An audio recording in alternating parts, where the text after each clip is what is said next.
Sean todos bienvenidas y bienvenidos a este espacio llamado Kennedy Cultura en mi barrio, un podcast hecho desde el barrio y para el mundo. Sean todos bienvenidos a este espacio llamado Kennedy Cultura en mi barrio, un podcast hecho desde el barrio y para el mundo. El capítulo de hoy va a ser muy interesante, muy musical y muy rockero. Y para este tema, para hablar de este tema, tenemos a Canaviro, tenemos a Pacho y tenemos a Juan. ¿Cómo inició el rock acá en la localidad de Kennedy, o la localidad de Techotiva? Porque estamos adaptando nuevamente este nombre, ¿no? De Techotiva. Bueno, pues a todos los que están conectándose a este espacio, un cordial saludo, sobre todo darnos la oportunidad de visibilizar lo que hacemos, la escena del rock en la localidad, pero pues es importante también brindar algunos elementos históricos, como lo que es entender cómo para el colombiano es vivir el rock, ¿sí? Y esa herencia que nosotros hemos adoptado y adaptado del rock en Colombia es de alguna manera lo que hemos venido desarrollando aquí en la capital del país. Nosotros, pues el rock es un fenómeno social en el mundo. En Colombia empieza a ser una presencia importante en la década de los 40, 50, desarrollando 60. Y ese sonido de esa posibilidad de tener un rock que manifestara todas las inconformidades que como sociedad veníamos teniendo, al tener un modelo neoliberal, sobre todo un rockero muy contestatario, un rockero que iba en contra del sistema, de las maneras de vivir, pues siempre ha sido como nuestros lenguajes, ¿no? De pronto no lo mismo que puedes vivir en el rock en Londres o en el rock en Estados Unidos. Cuando llega aquí a Colombia, llega como una forma de descargar todas esas tensiones que vivíamos nosotros como país. Y pues cuando se empiezan a formar esas UPZs, esas localidades en Bogotá, pues empezamos a vivir pequeñas ciudades dentro de la gran ciudad. Y Techotiva, Kennedy, pues se convierte en una de esas localidades referentes del rock en Bogotá, empezar a abrir espacios en donde el rock and roll desarrollaba diferentes estilos. Y pues bueno, con mis compañeros Cimeros contando esos primeros hitos históricos de lo que fue desarrollar ese rock bogotano aquí en nuestra localidad. Hola Daniela, ¿cómo estás? Muy bien. Sí, lo que es la localidad de Kennedy tiene mucha historia en lo que es en el rock en sí. Las primeras bandas de metal, las primeras bandas de punk, de hardcore, se empezaron a crear aquí en la misma UPZ como tal. Kennedy por eso mismo se destacó. Los primeros conciertos de metal, uno los veía al lado del Ley del Kennedy. Pues tuvimos la oportunidad de tener el lanzamiento del Requiem de Masacre, de tener el lanzamiento de las Nuevas Aventuras de la Pestilencia, y bueno, también lo que fue la ola del hardcore punk político también tuvo que ver mucho en esta UPZ como tal, porque nacieron bandas muy grandes a nivel Colombia como tal, o pues Bogotá por decirlo así, pero identificadas a nivel Colombia de acá. Claro que sí. ¿Cómo ha sido ese proceso a través de los años en cuanto a eventos, infraestructura, la comunidad? ¿Cómo los ven ahora? ¿Cómo los veían antes? Pues eso es un poco complejo porque realmente, digámoslo así, que el rock and roll y el metal más que todo acá en Patio, que es como mi referente hace como unos 10, 12 años atrás, era bastante denso porque pues, digámoslo así, que acá hay bandas, hay parches de metaleros que, digámoslo así, se creó gracias a tantos problemas sociopolíticos que habían, ¿sí? Porque de un lado estaba, cuando yo recién llegué acá al barrio, estaba, digamos, como la limpieza, todo ese tema. Por otro lado estaban los cuchos que eran como, uy, no, este man es metalero, tal, y tenían como sí, el estereotipo, ¿no? Sí, como su raye. Y pues por otro lado había como esa reunión de parches que, yo soy metalero, usted es punk. Claro. Era un revuelto, pero era chimba. Ok, no, y eso ha venido evolucionando tanto y positivamente, porque hace poco tuvimos también el Techotiva Rock, ¿no? Y ahí pudimos evidenciar que aparte de que tenían sus bandas también tenían su emprendimiento, por decirlo así, entonces también tenían su empresa. Esto es toda una red, ¿no? Alrededor de eso.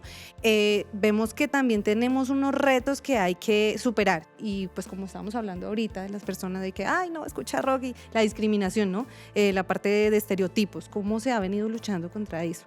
Pues todo está ligado, o sea, es un poco ser un poco más profundo y más allá del simple hecho de entender el rock como música. un poco lo estaba manifestando al principio de la introducción de la pregunta histórica, y nosotros nos hemos desarrollado más en torno a entender el rock como un fenómeno social. Esto implica hitos sociológicos, hitos también culturales, artísticos, pues también la relación también que tiene que ver con los estilos de vida, cómo nos comportamos, cómo pensamos y cómo nos relacionamos con lo que nos rodea. Es también cómo encontramos el rock en la literatura, en el cine, en las artes plásticas, incluso en la moda, en la estética, ¿no? En la forma en que nos vestimos. Todo está envuelto en lo que nosotros determinamos un ecosistema cultural. Y la música, por supuesto, es el puente que lo vincula. En ello pues empiezan a aparecer diferentes elementos simbólicos, como esos imaginarios sociales, esas representaciones simbólicas que determinan lo que ya el modelo de sociedad nosotros tenemos por encima, que es ese modelo capitalista represivo, que dice simplemente como que eso no encaja. Hay una hegemonía alrededor de las formas en que cómo hay que comportarse, cómo hay que comunicarse, ¿cierto? Hay una cantidad de códigos que pues, nosotros transgredimos, nuestras formas de ser, ¿sí? Entonces ahí empiezan a aparecer, digamos, también lo que son las manifestaciones de las juventudes. Entonces veníamos hablando, como bien lo comenta nuestro compañero Juan, el desarrollo de esos principios del rock en Bogotá, que empezaron a buscar plazas o escenarios en donde nosotros llegáramos con estas propuestas de manifestación cultural distintas a lo que estaba ocurriendo en esas décadas. Bien como lo dice Pacho, el punk y el metal empezaron de alguna manera a encontrarse como esos primeros sonidos fuertes, estridentes, pero que para el momento de la época de la industria eso era algo que no tenía cabida. O sea, lo que estaba pegando para esa época era lo que Sonolux o Sony ponía en las emisoras, y era lo que pues nosotros teníamos que tener acceso a la música por otros medios. Continuamos con este interesante tema en este su espacio llamado Kennedy Cultura en mi barrio, un podcast donde la cultura es la protagonista. Háblanos sobre las luchas del rock y estas reivindicaciones sociales. Bueno, las luchas del rock vienen desde años atrás. Todo comienza como con el CREA, ¿sí? Pero pues es tocarlo como por Bogotá. De aquí a la localidad de Kennedy ha estado muy manchada, ¿sí? Tanto de bien y de mal como tal. Existieron pues el primer parche Black Metal, existió aquí en la Super 7. También estuvo lo peor que pudo existir, que fue el parche nazi, que empezaron a tener como conflictos con el parche punk. Uno de los parches punk más grandes de Bogotá en la época de los 80, 90 fue aquí en la localidad. Fueron cosas que siempre fueron como muy contradictorias, ¿sí? Porque pues estamos hablando de una localidad que lleva mucho tiempo metidos en el rock and roll, pero pues que ha cogido mucho estereotipo, influencias de muchas cosas como tal. También tenemos bandas que han salido de acá que son libertarias, que son directamente sin tapujos a decir lo que sienten y lo que expresan como tal de la música, ¿sí? Eso es en sí como lo que yo veo el estereotipo de acá, de la localidad como tal. Okay, y eso es una historia que a lo mejor muchas personas no conocen y hay que visibilizarlo, porque por ahí dicen que el que no conoce su historia está condenado a repetirla, y bueno, esa es otra lucha que se tiene que dar, ¿no? El estereotipo.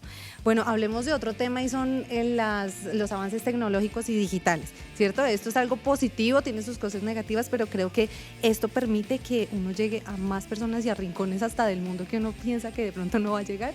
¿Cómo se ha ido adaptando el rock de la localidad con esta nueva era digital?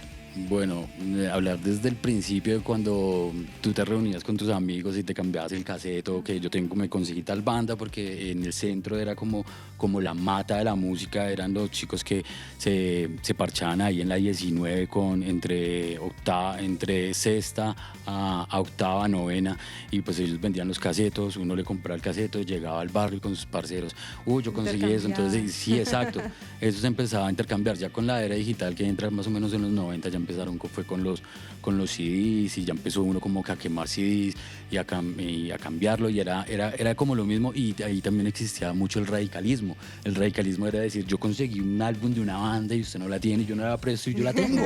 Sí, ahí empieza también una forma de radicalismo, y Y eso se ha visto mucho, digamos, en el metal. En el punk también se vio, pero en la época dorada, en la época antigua, que todo era como muy radical. Sí, a mí me costó porque lo vas a tener tan fácil. Ahorita como que ya está como todos muy al acceso, y pues yo como músico a mí me parece esto una belleza. Bacano, porque pues está todo al acceso que uno quisiera ver.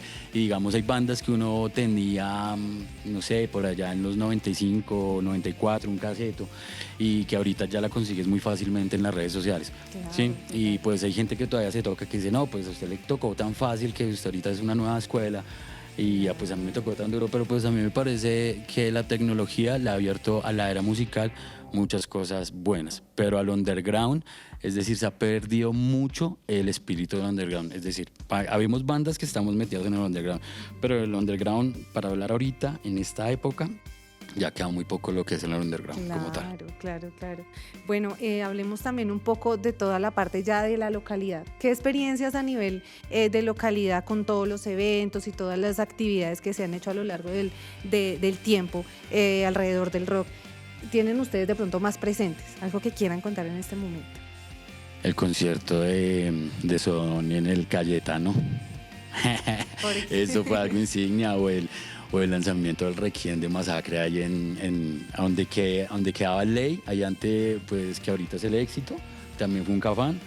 Ahí hubo también como un auditorio, por decirlo así, eso era como una bodega. Sí, eso fue algo que marcó aquí totalmente. Era el Teatro Iris.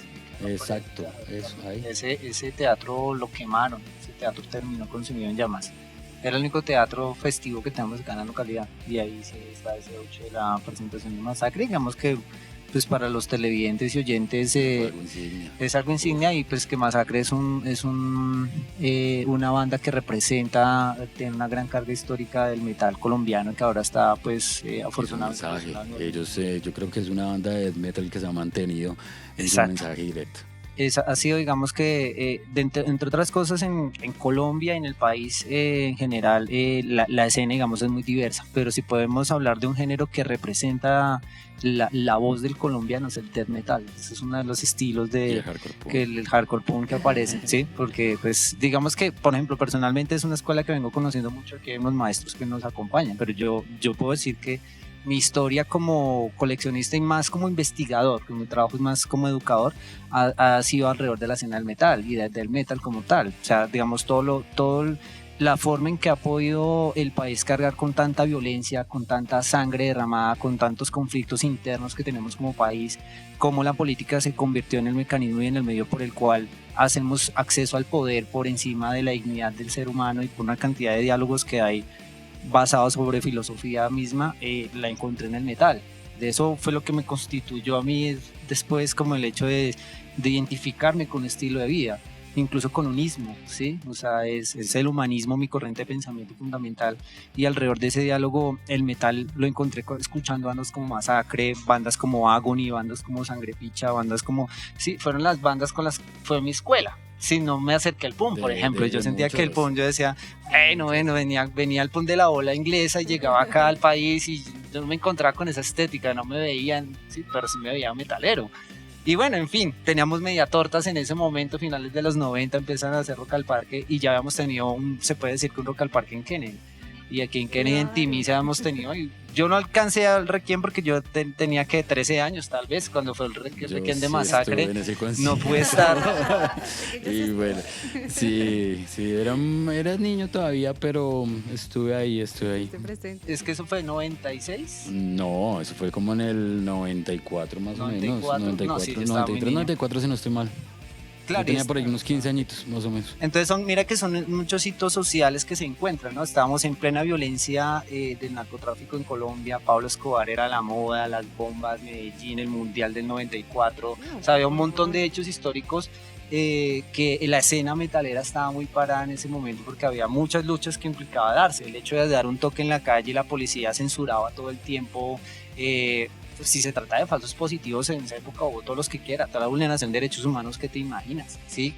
O sea, iban al CAI todo el tiempo, los paraban todo el tiempo la policía. Entonces digamos que nuestro discurso siempre ha sido de resistencia, de alguna manera Claro. mantener una cultura en cual ha sido contracultural cuando el sistema no ha permitido que se desarrolle. Ahora, pues bien lo dice Juan, hay otras maneras de entenderse, otros accesos, se han abierto otras maneras de vivir y digamos que es un poco más tolerable. Estamos hablando de 25 años atrás, era otra cosa. Claro, y Venga, Pacho. encontraban en el metal pues ese espacio para poder alzar su voz, ¿no? Y bueno, cuéntame un poco. Pues claro, sí, es que por eso favor. es bastante, es que es como bastante, digamos, difícil encasillarlo, pero digámoslo así que de mi experiencia personal puedo decir que el death metal y más que todo el metal, digamos, en esa época era una chimba, porque pues digamos que había una interacción mucho más amena con la gente, ¿sí? Digamos, uno ya se reencontraba, como dice el viejo Juan, que uy, parce, vea lo que me encontré, tal, no sé qué, vea lo que conseguí. Era como la goma Claro. uno de compartir sus vivencias. No, cuando uno iba al centro era muy chimba. Y ahí digamos que de toda esa hermandad, por mi parte digamos que creció como el amor a la música, el cariño a todo eso. Porque era como estar con la gente, después uno ver, uy, estos manes en una chimba y vea, tal. Y era como en cierta forma la forma de lidiar con tantos problemas, de tanta represión que lo tenían a uno, uy, usted se dice así tal, no sé qué tal, no como que por rebeldía de malas, es que es como la forma de tal y no sé qué. Entonces digámoslo así que eso aquí en el pedazo, acá en Techotiva, lo pudimos con un parche de amigos de esa época. Y yo le llamo a mis hermanos que son los de mi banda. Bueno, mi hermano sí, es el batero, pero hermanos de bandas de locos como estos que nos reunimos ahorita. Yo le doy gracias a eso, porque en ese tiempo nosotros logramos reunir como ese granito de arena de personas que se sentían como inconformes y eso. Entonces comenzamos a hacer toques en barrios, no sé qué. Y lo más fuerte que hicimos, digámoslo así, que fue como un hito acá en Patio, fue cuando hicimos un festival que se llamó El Libertad Metal Fest. Hicimos 4 versiones que fueron una chimba, pero la primera fue como un escenario caótico, así como que uno dice, puta, vea, la logramos, la cometimos, claro, porque Sí se puede. no, todo el mundo estaba sano en el barrio cuando comenzamos a llevar una tarima, un día poquitos en la noche. Toda la gente escuchaba el ruido, pero nadie salía ahí en el barrio. Y claro, ¿sí? cuando se despertaron y ven esa tarima grande y, todo, y Sí llegó la salieron. policía, no, la vamos a cerrar y que no sé qué, uy, la pela que nos tuvimos que dar es hasta dormir en la tarima con Y los sin parceros embargo y lo todo. hicieron 3 veces más. Sí, claro. Ya salieron los cuchitos, no, ese ruido que no sé qué, y uno todo cagado y feliz de la risa viendo los cuchos ahí, pero chimba, porque la gente ahí nos apoyó, no todo, pero sí nos apoyó bastante gente. Continuamos con este apasionante tema en este subespacio llamado Kennedy Cultura en mi barrio, un podcast donde la cultura local es la protagonista. Bueno, entonces sigamos ahora hablando más de contexto histórico, pero más específico, más en Techotiva. ¿Cómo se ha desarrollado? Bueno, pues a ver, Mucha historia. A ver, ya los compañeros han contado bastante, digamos que lo que empieza a pasar es que hay un impacto muy fuerte en las formas en que nos hemos tenido que organizar en los territorios del sur de Bogotá. Lo que pasa con Techotiva, Kennedy, es que es una localidad bastante dinámica en términos de su demografía, es decir, cómo se conforman los barrios en la localidad, porque interconecta con el suroccidente. Entonces nuestra relación con Bosa, Tunjuelito, Ciudad Bolívar, pero luego te caminas por el otro lado y te conectas con Fontibón, con Puente Aranda. Entonces, al ser una localidad que interconecta tanto a la ciudad, hace que confluyan muchas expresiones del arte y la cultura en el suroccidente, que es distinto como conoce la dinámica de la cultura del rock hacia el norte de Bogotá, por ejemplo, ¿sí? Y cómo colinda pronto con los municipios aledaños de Bogotá. Entonces, si te vas para Cajicá o te mueves por Mosquera, tienes otros lenguajes también, otras maneras de entenderse. Incluso es mucho más industrializado el arte del rock que lo que pasa acá. Acá sí está reivindicado con una forma de cómo se empodera el ciudadano en defensa de sus derechos, en forma de cómo tocó montar la casa en la ribera de occidente de Patio Bonito cuando se comprendía como una invasión, por ejemplo. Por ejemplo, el IDU y lo que era planeación local no reconocían estos barrios del suroccidente porque ellos llegaban hasta Kennedy Centro. De hecho, Kennedy era la supermanzanas. Eso era Kennedy. lo que pasara hacia las periferias de la localidad, pues no se comprendía como una localidad. De hecho, esto se volvió mucho más grande. O sea, Kennedy para el 2000, a finales de los 90 y principios de los 2000, tenía alrededor de unos 7.000, 8.000 habitantes. Ahorita somos 1.300.000 de habitantes. Entonces hemos crecido poblacionalmente y empezamos a encontrar una diversidad de parques al aire libre, de la relación con las fuentes hidrográficas, los humedales. Somos las localidades con más humedales en Bogotá. Entonces digamos que encontrarnos con toda esa diversidad poblacional y etnográfica también encontró que empezáramos a formar nuestros propios guetos rock and rolleros. Y esos guetos rock and rolleros pues venían interconectados con la masificación de la música a través de la globalización de la industria del rock. Cuando empezaron a traerse en bandas a Colombia, cuando empezaron a hacer giras suramericanas y sobre todo la escena underground, como bien cuenta el maestro Juan, con el encuentro del hardcore y el punk que empezó, ya nos contará un poco esas bandas que empezaron a venirse aquí a Bogotá, empezaron a llegar acá a estas plazas, a estos encuentros, y Techotiva empezó a ser un epicentro de esa cultura, empezó a encontrarse con esa cultura. Entonces eso nos dio una característica de ser una localidad, incluso empezó antes que Rock al Parque. Entonces eso empezó a ser una carga importante porque empezamos a generar clubes, sellos, marcas de producción, y eso ha venido desarrollando, que pues les estaremos contando a todos los que nos ven, como por ejemplo surge las mesas de rock en Bogotá y cómo es una mesa de rock empezó a acercar los gremios para empezar a hablar del primer festival local que se hace, que se llamó Rock al Kennedy, y empezó a tener otras tarimas importantes para democratizar el rock y hacer el rock en la calle y rock al aire libre. Entonces, bueno, por ahí es un poco ese camino. Bueno, pues no sé, regálenme unas conclusiones de este espacio que tuvimos, a lo mejor y muy corto, pero ¿qué concluimos teniendo en cuenta toda esa historia, tanto a nivel Colombia como a nivel también Kennedy, Techotiva, para nuestros oyentes y espectadores también, ¿no? Pues la conclusión, digamos, de mi parte es que el rock es como una llama, ¿no? Es algo que lo impregna a uno, lo marca y trata uno como de exteriorizarlo, ¿sí? Y lo más importante que es para resaltar es que a nivel personal, digamos, en el transcurso de mi tiempo que llevo tratando de hacer muchas cosas por el metal, me he encontrado con gente muy importante que tienen una calidad humana bastante buena, ¿sí? No es como el que, no es el simple que le gusta quedarse en la calle o en la esquina, no. Es una calidad de personas muy, muy bacana.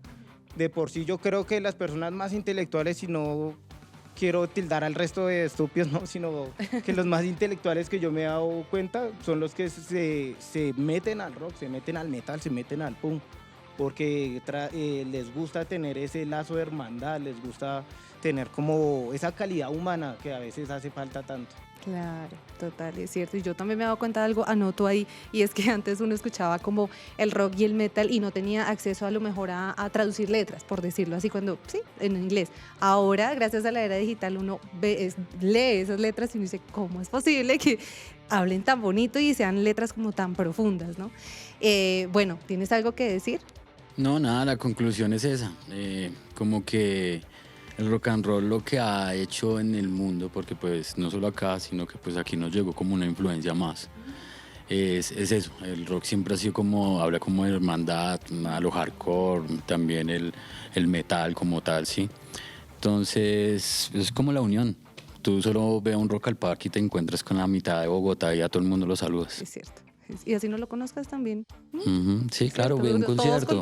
Solo va a un concierto, vas a un concierto, ves una banda y necesitas un poquito de agua. Créeme que vas a estar al lado de alguien y le pides y te va a dar un chorrito de agua. Sí, bueno. Sí. ¿Algo por último que agregar? Sí, es muy importante para el movimiento, para la escena, la preservación de la memoria histórica. Si tú oyes una banda como precisamente Dictio Turbatio, una banda como Cannibal Angel, que son bandas locales que han girado también, que han salido, que nos han representado en diferentes partes de la ciudad, del país y del mundo incluso, es como por escuchar una canción, no escuchar como Lobos, no escuchar como, o el mismo álbum de de dioses ni amos, es precisamente una construcción estética, sonora y audiovisual de la historia que hemos contado en este podcast. Es una lucha de reivindicar el ser seres libres, y ser líderes que somos seres de luchas sociales, de transformaciones y de incidencias en el territorio. Por eso hablamos del rock social. Somos un rock del territorio, somos un rock que defiende, somos una guardia del rock and roll, porque si bien ha sido una entrega histórica anglosajona que hemos heredado desde el desarrollo de la industria de la música, aquí la hemos construido nuestra propia identidad, y es una identidad que está en defensa del territorio, que está en defensa de sus pueblos, de sus comunidades. Somos ancestrales, somos muiscas. Entonces el mensaje es parte de eso. ¿Cómo no somos solamente una banda de rock and roll que hace ruido, sino que es una banda que alrededor de su mensaje hace una preservación de la memoria histórica, y que lo estaremos hablando alrededor de otros espacios? Claro que sí, el rock es historia, es también objetivos y visión, ¿no? Tiene contexto. Muchas gracias por su tiempo, por brindarnos tanto conocimiento, y bueno, nos veremos en una próxima ocasión en otro capítulo de este maravilloso podcast. Gracias. Chao. Agradecemos a todos su compañía y esperamos verlos en un próximo capítulo en su espacio llamado Kennedy Cultura en mi barrio, un podcast hecho desde el barrio, para el barrio y para el mundo.